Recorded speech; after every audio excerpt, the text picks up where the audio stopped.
અષાઢી અમાસથી દશામાના વ્રતનો પ્રારંભ પ્રતિમાઓને આખરી ઓપ અપાયો। વડોદરા શહેરમાં આવેલા કલા મંદિરના ખાંચામાં દશા માતાજીની નયનરમ્ય પ્રતિમા આકર્ષણનું કેન્દ્ર બની દશામાના વ્રતની 4 ઓગસ્ટ અષાઢ માસની અમાસથી શરૂઆત થઈ રહી છે। 5મી ઓગસ્ટથી શ્રાવણ મહિનો શરૂ થઈ રહ્યો છે અને 2 સપ્ટેમ્બરના રોજ સમાપ્ત થશે। આ 10 દિવસનું વ્રત હોય છે। ભક્તો આ તહેવારને દશામાના નીરતા દેવીની નવરાત્રિ તરીકે પણ ઓળખે છે। ત્યારે ડભોઈ શહેર બજારમાં મૂર્તિકારો દ્વારા માતાજીની નયનરમ્ય પ્રતિમાઓને આખરી ઓપ આપી દેવામાં આવ્યો છે। દશામાનું વ્રત અષાઢ વદ અમાસની શરૂ થાય છે। દશામાના પવિત્ર તહેવાર વ્રત 10 દિવસ સુધી ચાલે છે, જેથી ખાસ કરીને મહિલા શ્રદ્ધાળુઓમાં ભારે હર્ષોલ્લાસ જોવા મળે છે।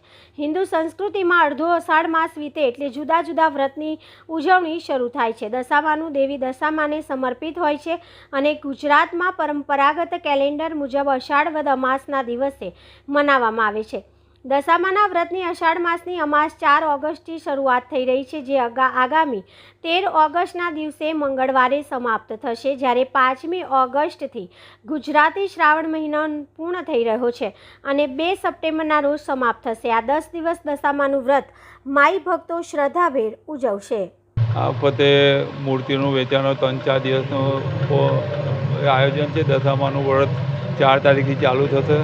પબ્લિકનો હજુ જે જોઈએ તે જુસ્સો હજુ મૂર્તિના બુકિંગમાં નથી આવી રહ્યો, કારણ કે પાણીના બધા ભરાવા બધા ચારે બાજુ થઈ ગયા છે પબ્લિકને, એટલે પબ્લિકને પણ પૈસાની પણ ઘણી તકલીફો પડે છે। આવીને ભાવ પણ અમારે કંઈ બહુ ઓછામાં માગી રહ્યા છે, કેમ કે દરેકને તકલીફ છે આ વખત। એટલે માતાજી મૂર્તિઓ 3 તારીખે લઈ જવાના પબ્લિકનો ઘસારો રહેશે। અહીંયા મારી ત્યાં મૂર્તિઓનું વેચાણ છે 150-200થી ચાલીને 5-6 હજાર મૂર્તિનું વેચાણ છે। મારી ત્યાં 1.5-2 ફૂટથી 6-7 ફૂટની મૂર્તિઓ તૈયાર મળશે। માટીની પણ મળશે ને બંને મળશે।